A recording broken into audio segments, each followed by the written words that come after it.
Yeah, so when you elect a fascist clown, you should, of course, expect a fascist circus. And when it comes to Donald Trump, expect a fascist circus that sells tacos.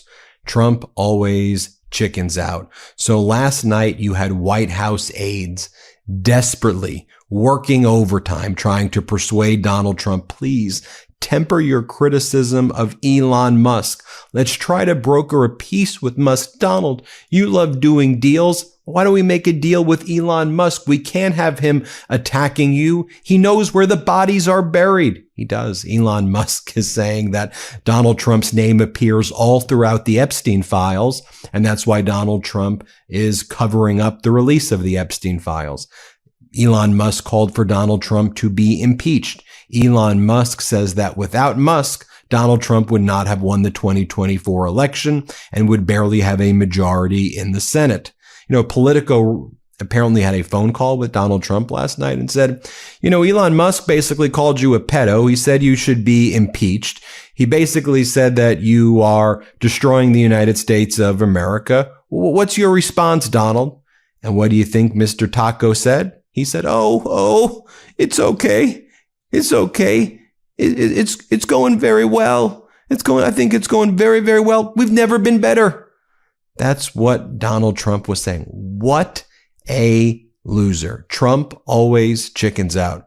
You want to take a look at some of the global media headlines? This is from Sky News. Musk says Trump appears in Epstein files as their fight explodes. Just think about that. Just think about what they're saying in foreign countries about the United States. As I said, the United States right now, it's like weirder than Kim Jong-un's North Korea. Axios posting Elon Musk calls for Donald Trump's impeachment. Even in the afternoon, Donald Trump was like, I don't mind Elon turning against me, but he should have done so months ago because this is one of the greatest bills ever. Trump is so pathetic.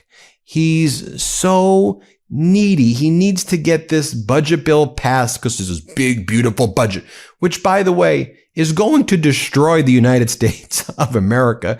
It's going to cause the deficit to go up by trillions, take away Medicaid and Affordable Care Act healthcare for millions of Americans, take away food stamps for people, and have so much other disastrous aspects of it. But he's so desperate. He's so needy to get a deal done. It's so utterly weird. Just think about it. We've gone with these 90 days. We're more than halfway there. 0 deals so far in 90 days. He didn't do a deal with the United Kingdom. Stop calling that a deal. It was a memorandum of understanding, which literally says on the bottom of it, this is not a binding deal. Trump didn't do a deal with China. He reached a consensus where Trump tacoed. Trump always chickens out. Donald Trump removed the 145% tariffs against China to 30% tariffs against China, meaning a 30% tax on Americans. And China reduced its tariffs to 10%, only a 10% tax on their people because they know what they're doing. And just thinking about how weak Donald Trump was as he was getting just bulldozed over by Elon Musk yesterday. Donald Trump, first thing in the morning yesterday, begged for a phone call with Xi Jinping. We have Xinhua News, which is state regime media for China. Here's how they described it. And this is unrebutted by Donald Trump. China Xi Trump hold phone talks at Trump's request from Xinhua. China's Xi Jinping held phone talks with Trump at Trump's request. China's Xi Jinping says that the U.S. should cancel negative measures taken against China. The two sides should reduce misunderstandings, and Trump is welcome if he wants to visit China again, as though he now has permission if you want to come and visit China. Xi Jinping also said U.S. should handle the Taiwan issue carefully. U.S. should avoid a very small number of Taiwan independent separatists, dragging China and U.S. into a dangerous situation of conflict and confrontation. There was zero pushback from the United States to this. Donald Trump woke up and he begged Xi Jinping to do this phone call because the United States companies are running out of rare earth minerals, which are in China. So Trump had to beg Xi Jinping, we need the rare earth minerals, and maybe we could talk a deal later, but can you please release the rare earth minerals? Just think about the utter weakness. And then, of course, you had Donald Trump the day before, basically serving as Vladimir Putin's PR person and saying, I had a good call with Vladimir Putin. And in that good call, Vladimir Putin said he's going to continue to attack Ukraine. That was a great phone call, and he's going to continue to attack. And I asked Vladimir Putin, can you help? This is what Trump said in his post. I'm not making this up. Can you help us with Iran? We're trying to do a deal with Iran, and we need your help. Putin's ally is Iran. Iran gives it the Shahad drones that are used to kill the Ukrainians. So then Donald Trump brought in Friedrich Merz, the Chancellor of Germany, yesterday. And while Friedrich Merz was there, talking about exuding weakness, Donald Trump compared Putin's war on Ukraine to two young children fighting like crazy. And he says that's what he told Putin. Here, play this clip. But sometimes you see two young children fighting like crazy. They hate each other and they're fighting in a park. And you try and pull them apart. They don't want to be pulled. Sometimes you're better off letting them fight for a while and then pulling them apart. And I gave that analogy to Putin yesterday. I said, President, maybe you're going to have to keep fighting and suffering a lot because both sides are suffering. Seriously? And then Friedrich Merz, the Chancellor of Germany, said, it's very heartfelt from Merz. Because Merz was there to deliver a message to Donald Trump. We need your help to help Ukraine. You need to sanction Russia. What are you doing on the sidelines? Friedrich Merz like, we're giving Ukraine military assistance. You need to step up. And so Merz says to Trump, tomorrow, now today, June 6th is the anniversary of DDay, when Americans ended the war in Europe. And what Merz was trying to say is, Germany was once under fascist control and they were liberated. And he was going to try to connect that to what's going on with Vladimir Putin having Hitler-like ambitions. That was the point. And Donald Trump, as Merz is saying that, goes, that was not a pleasant day for you. For you? As though Merz was somehow involved in it. And Merz is looking at him like, man, you're an idiot. Here, play this clip. June 6th, tomorrow. This is D-Day anniversary, when the Americans once ended a war in Europe. And I think this is in your hand in specific, in ours. That was not a pleasant day for you? No, that was not a pleasant. This was not a great in day. the long run, Mr. President, this was the liberation of my country from Nazi dictatorship. That's true. So, that's true. And we know what we owe you. But this is the reason why I'm saying that America is again in a very strong position to do something on this war and ending this war. So let's talk about what we can do jointly, and we are ready to do what we can. And you know that we gave support to Ukraine, and that we are looking for more pressure on Russia. The European Union did, and we should talk about that. We will. Now, one of the interesting things that we saw, though, is when Donald Trump did try to criticize Elon Musk yesterday on his social media platform, the Trump supporters were pissed off and they were taking Elon Musk's side. On Trump's social media platform, people were writing to Trump. He got ratioed, meaning there was all of these replies, and way more replies than reposts or likes.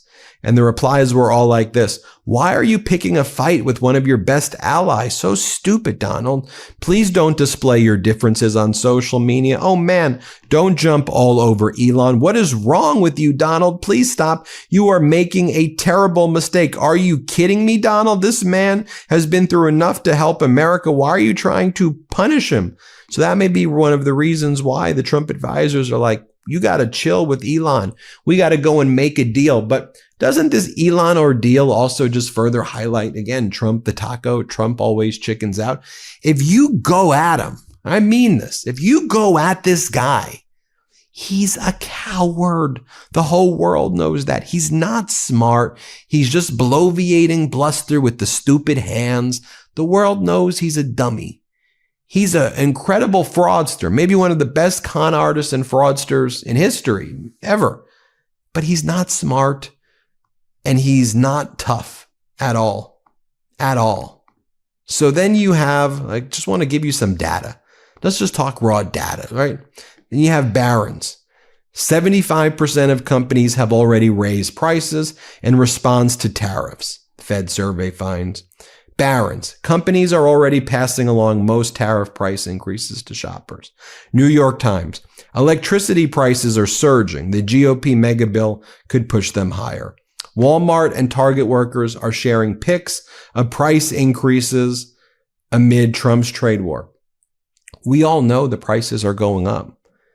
We don't have to guess as their inflation. We see it. We literally, if you've gone into a grocery store lately, or a Walmart or a Target or any store, you'll see the prices are more. This isn't a debate. This is not like when Donald Trump's like, gas is now $1.99. We did it. Egg prices are down 400%. Dude just makes up numbers. He just makes up freaking numbers. No, it's not. That's not true at all. Prices are going up. It's a big freaking problem right now.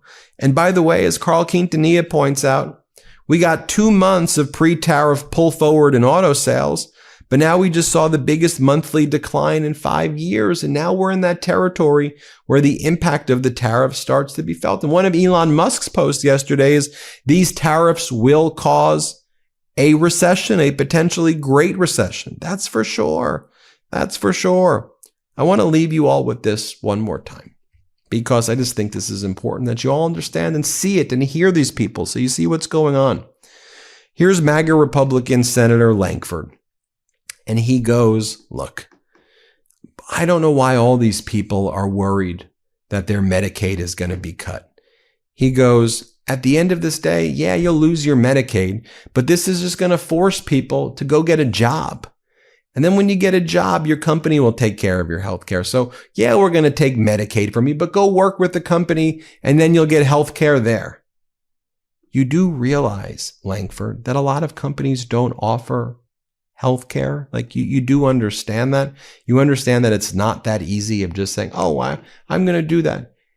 You do understand that one of the most basic functions, I think, of a government should be not to just watch as your people die because they can't access surgeries or medicine that exists, but they can't access it.